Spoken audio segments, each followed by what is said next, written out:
El segundo tomo del libro es posible que llegue hasta la actualidad, porque inicialmente se pensó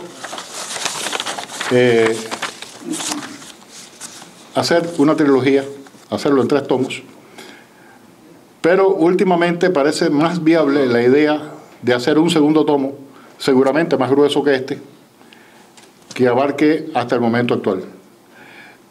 Saben que ustedes que los costos de imprenta para imprimir un libro como este son sumamente altos, y entonces, bueno, tal vez se pueda optar por esta solución. Lo que hubiera sido el segundo tomo ya está escrito. El tercer tomo ya está por escribir. Si esta variante triunfa, cuando se termine el tercer tomo, el tercero y el segundo se refundirían en uno solo.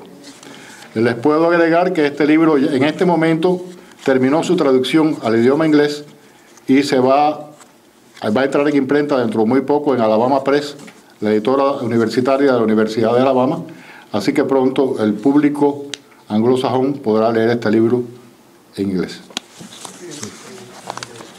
Muchas gracias a Salvador y con estas estadísticas nos podemos ir bien tranquilitos esta noche a la cama, ¿verdad?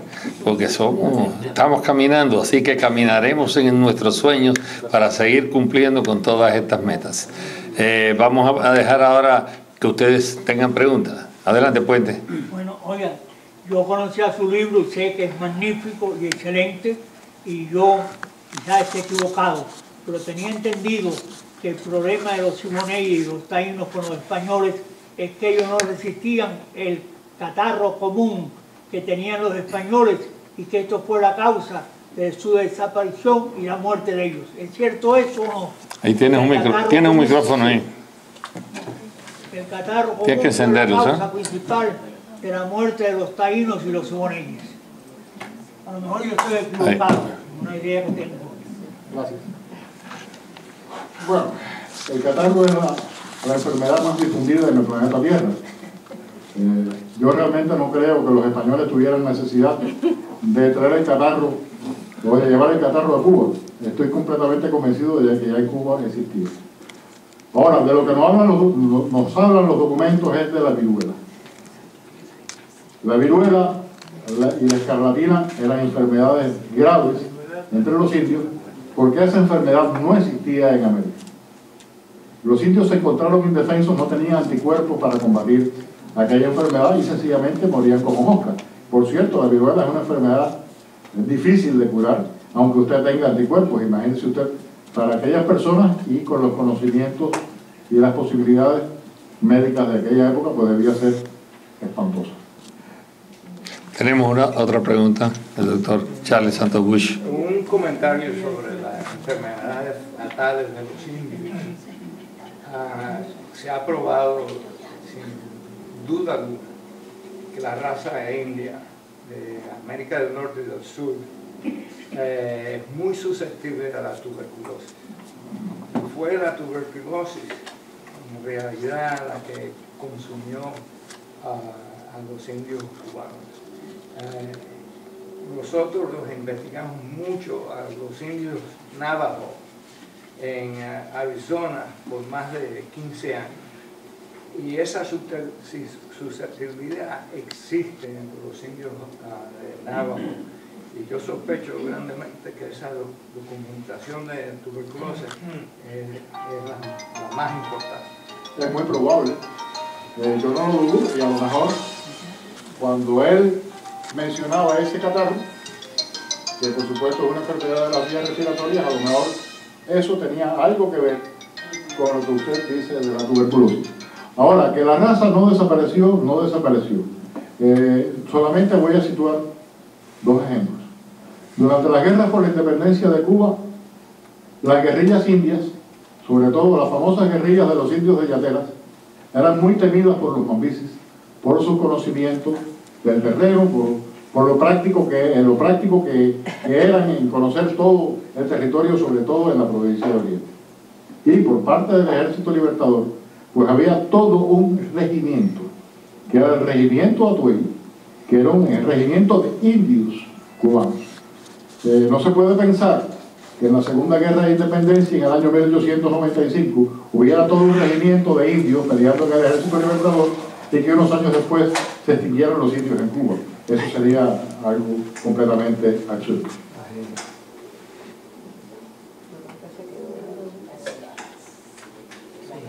¿Alguna otra pregunta?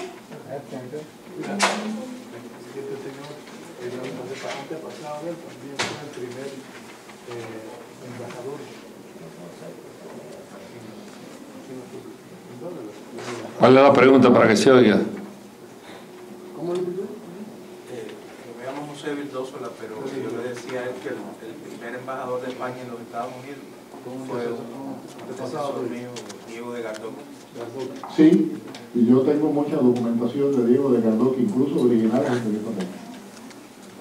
Yo tuvimos una biblioteca del Congreso y quisiera exhortar a los amigos acá que de la misma forma que debemos hacer, como el doctor ha hecho, de tratar de que se respete nuestra historia, pero a su vez estamos acá y aparentemente por un largo tiempo. Y yo no veo a mis hijos, sinceramente, regresando a Cuba. Y entonces yo sí creo que debemos tratar de, y esto es entre comillas, infiltrar las sociedades americanas. Y una de las cosas que yo me he propuesto, y ya logré una, y ya estoy en camino de la otra, número uno, me hice a mí, a mis hijos, y a mi hermano que vive en Cuba, y a mis sobrinos, hijos de la Revolución Americana. Esa es una organización de linaje de personas que ayudaron a la Revolución Americana, a George Washington.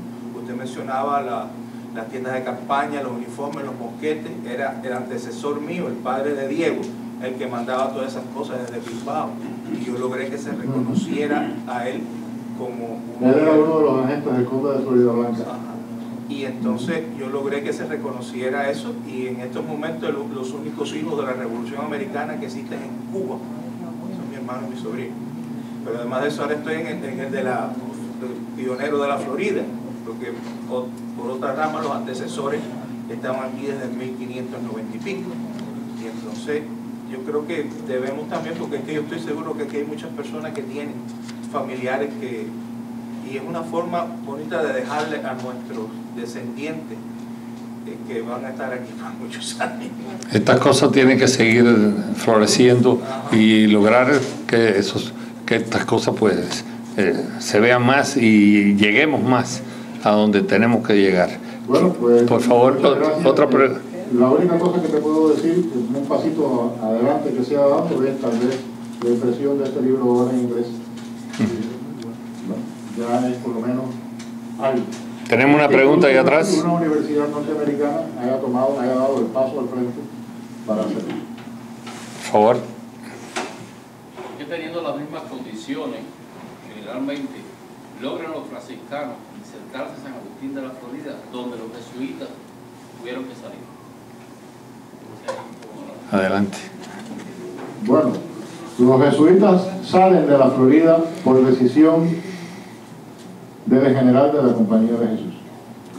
Estuvieron unos cuantos mártires, tenían muchas dificultades, y el general de la compañía decidió no continuar. Incluso fueron los jesuitas los primeros españoles que estuvieron aquí en Miami. En el año 1567 se funda un puesto fortificado en la desembocadura del río Miami para vigilar la posible llegada de corsarios y piratas. Un destacamento de 10 o 12 soldados españoles y 2 padres jesuitas fueron la primera presencia humana y el primer núcleo de población europea que existió en lo que actualmente conocemos como Miami. Muy cerquita de downtown, ahí en la desembocadura del río. Rafael. Después, bueno, pues vinieron los inefables franciscanos que evangelizaron, que fueron el 60% de los misioneros de América, o sea, el número de frailes franciscanos que pasaron a América fueron el 60% del total de todas las órdenes religiosas, dominicos, franciscanos, agustinos, jesuitas, mercedarios, el 60% fueron franciscanos, y con su humildad y su paciencia característica, ellos fueron los que se quedaron. Tuvieron muchos muertos, pero no se fueron. ¿Alguna otra pregunta? Bueno, mira, tengo la misma pregunta, pero al revés. ¿No cree usted que fueron los indios los que transmitieron la sífilis a los españoles, que después la llamaron Europa el mal español, la enfermedad española, que se transmitió por toda Europa? ¿Qué cree usted de eso? No, yo no creo nada. Yo estoy seguro de que la sífilis es una enfermedad muy vieja y que ya existía en el viejo mundo desde mucho tiempo antes de la llegada de Cristóbal de Colón al Nuevo Mundo. Que la llegada de los españoles que recibieron la sífilis de los indios en las Antillas, contribuyera a propagar ese mal en España, eso es otra cosa. Ahora, que la sífilis ya existía y causaba muchos estragos, pues estoy seguro de que es así. Doctor, ¿qué pudiera decir usted? Su opinión es la correcta, la que se acepta por los científicos. O sea, fue una propaganda de los ingleses contra los católicos en España.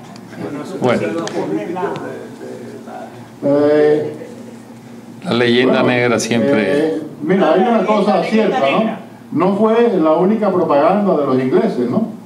Los ingleses hicieron muchas propagandas malignas, porque ningún país nunca en la historia del mundo ha tenido un proyecto evangelizador y civilizador como el proyecto español, avalado por la máxima instancia del reino, que eran los reyes de España, y ese proyecto fue la evangelización de las Américas.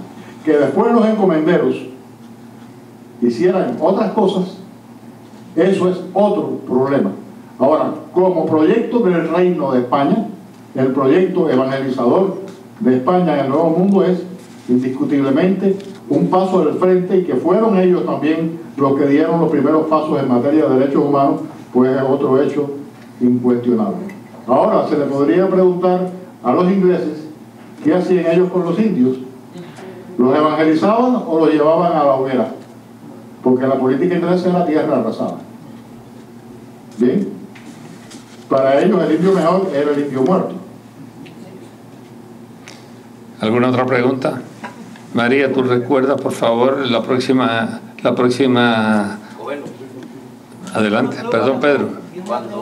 Cuando uno viaja por el área de Baracoa, especialmente en la ciudad de Baracoa, usted nota la gran cantidad de síntomas, sobre todo en el color del pelo, de mucha de esa gente y muchas de esas familias.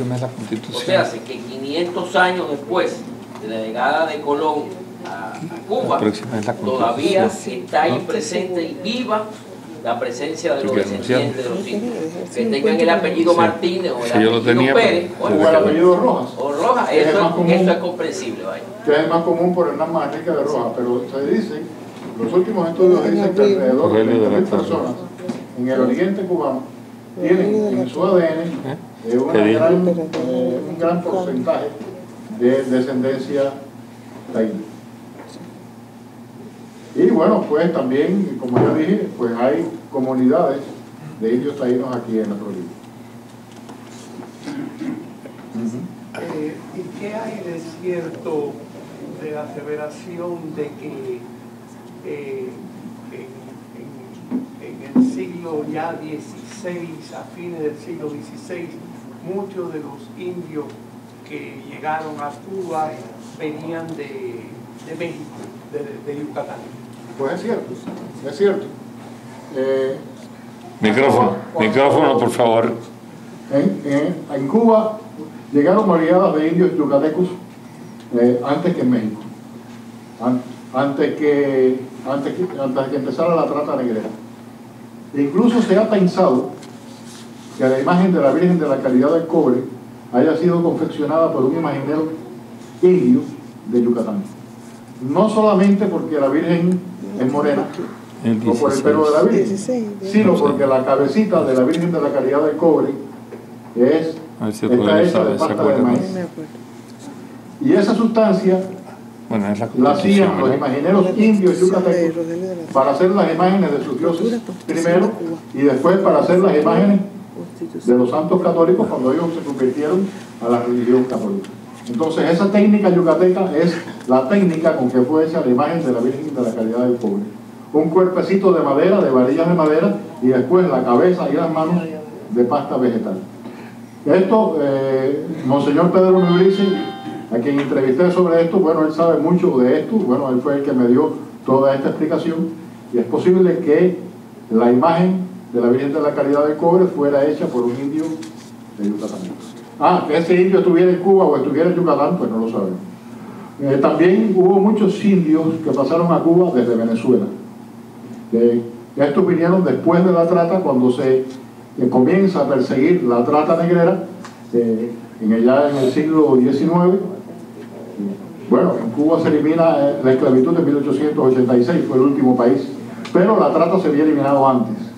Y entonces empezaron a llegar a Cuba indios de Venezuela, de la península que llaman la península de Guajira, Guajira con O, G-O-A, Guajira. Y todo parece indicar que la costumbre de llamar guajiro a las personas que habitan en el campo de Cuba y trabajan la tierra es por aquellos indios de Venezuela que llegaban de la península Guajira, y bueno, por una fácil corrupción idiomática, la palabra guajiro se transformó en guajiro. También hay otra cosa. El envío de grandes cantidades de dinero a Cuba y la traída a Cuba para las grandes construcciones militares que España hizo, trajo muchos indios de México y de otros lugares. Hay que recordarse que La Habana en aquella época era la ciudad mejor fortificada que había en el continente americano. Y la más grande. Y la más grande. Y aparte de eso hay otra cosa. La empleomanía era en parte esclava y parte india. Y parte india, sí, así mismo. ¿Alguna otra pregunta? Rafael. Salvador, el capitán general Manuel Montiano en 1702 hizo una gran labor, y podrías haber mencionado también cuando hablaste de él, porque yo sé que lo mencionaste, que fue el individuo que autorizó la formación del primer pueblo de negros libres en la Florida, que fue en el fuerte Mosé. Gracias Real de Santa Teresa de Mosé. Porque fue autorizado por el propio rey de España. El propio rey, o sea que el primer pueblo de negros libres fue aquí, en tiempo de España, fue aquí en la Florida, un poquito al norte de San Agustín. Cuando vayan a San Agustín. O sea, mientras se iban fomentando las raíces del Ku Klux Klan, desde tiempos muy lejanos, y mientras en los estados del sur se acostumbraba a perseguirlos y ahorcarlos y masacrarlos, bueno, pues ya en 1702 los españoles así liberaban a los estados negros de la Florida. Es ahí la diferencia entre un sistema civilizador y el otro sistema civilizador. El sistema español, bueno, de buen trato, de asimilación, y el otro sistema, bueno, pues de exclusión y digámoslo claramente, ¿no?, de apartheid. Ese era el sistema inglés. También mencionaste que uno de los instrumentos de cambio y de valor más grande que negociaban los indios era el ámbar gris. ¿El ámbar gris? Yo quisiera saber quién sabe aquí lo que es el ámbar gris. El ámbar gris. La ballena. La base del perfume que viene de la ballena. Pero ¿de dónde? ¿De qué parte de la ballena? Es del páncreas. De los intestinos. De la porquería de la ballena venía el perfume. ¿Cuánto hemos aprendido? La Florida eran grandes cazadores de ballenas. Sí, señor. ¿Cuánto hemos aprendido? Hay un dato. Continúa. Hay un dato muy interesante. El primer obispo católico que tiene que salir de Cuba, donde lo mandan al exilio, Morel de Santa Cruz, es a la Florida. Que lo sacan en la silla, no lo dejaron ni de terminar de desayunar.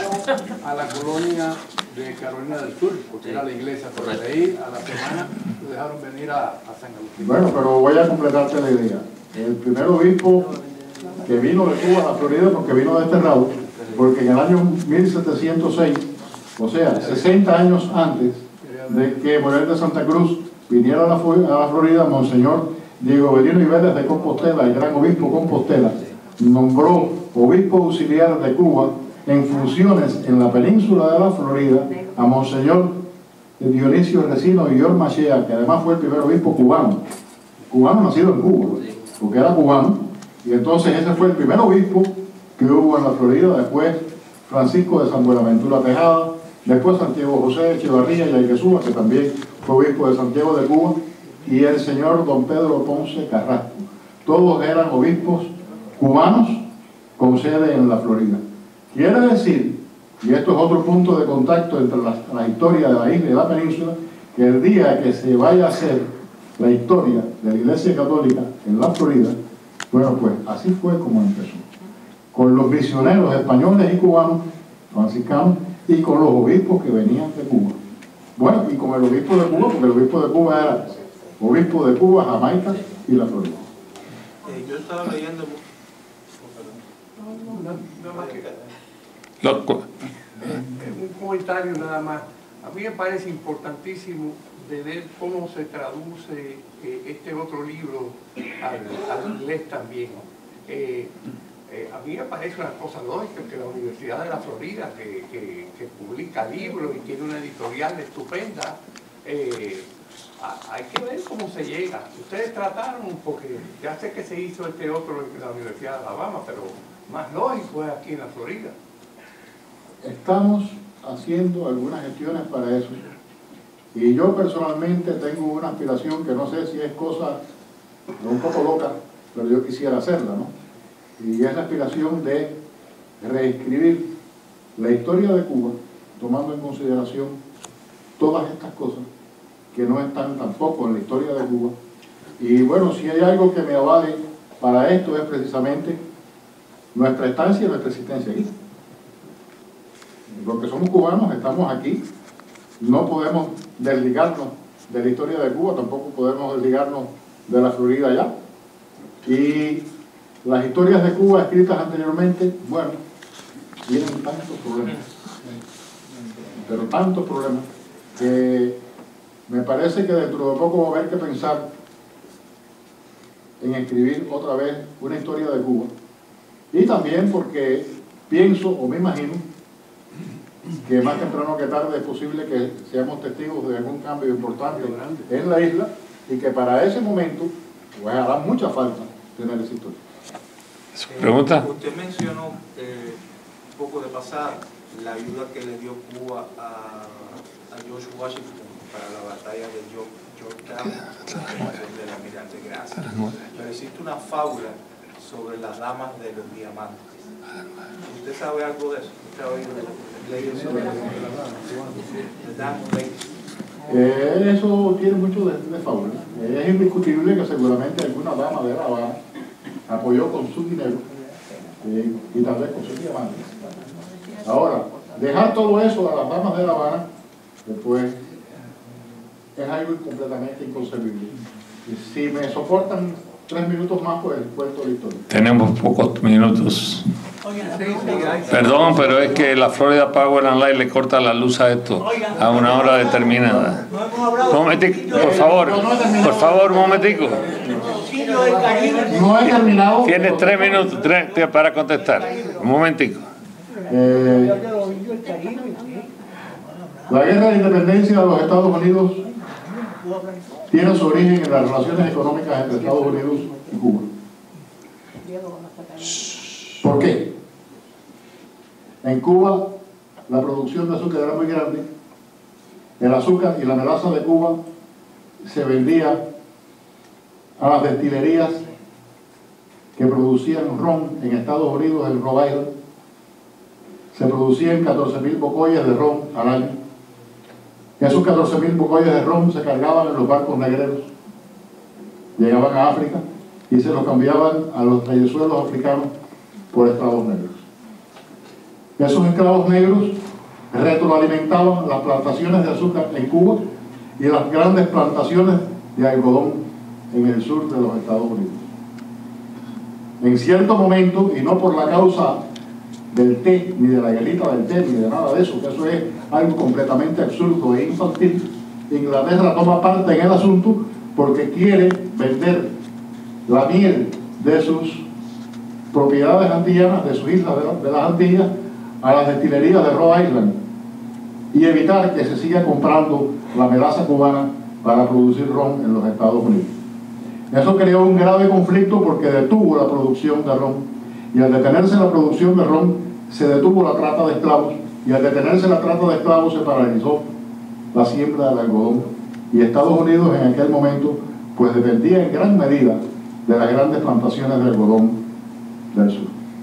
El golpe dado a la economía norteamericana por el capricho inglés de vetar el comercio español, en este caso de Cuba con los Estados Unidos, fue la causa de que Gardoqui, Miralles y el negrero Robert Morris, que era el jefe, el tesorero de la guerra de independencia de los Estados Unidos, bueno, pues comenzaran a actuar.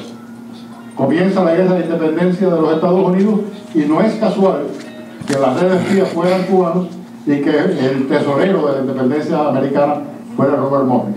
Ahora, si usted va a buscar la causa lejana de todo eso, era el ron que se cambiaba por esclavos y los esclavos que hacían mover las plantaciones, no solamente en Estados Unidos, también en Cuba.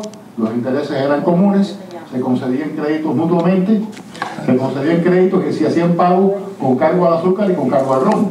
Entre Cuba y los Estados Unidos la relación económica era importantísima en el año de gracia de 1770, cuando comienza a gestarse la Revolución Americana. Bueno, vamos a dar un poquito de tiempo para que el doctor Salvador Larrúa firme los libros. No tenemos el tiempo para más preguntas. Por favor, en otra oportunidad, déjeme decirle que tenemos la próxima evento que vamos a tener es sobre la nueva constitución en Cuba. Y tenemos aquí al doctor Rogelio de la Torre, que va a ser el presentador. Aquí lo tenemos. Así que por favor estén al tanto, es el tercer jueves del mes que viene.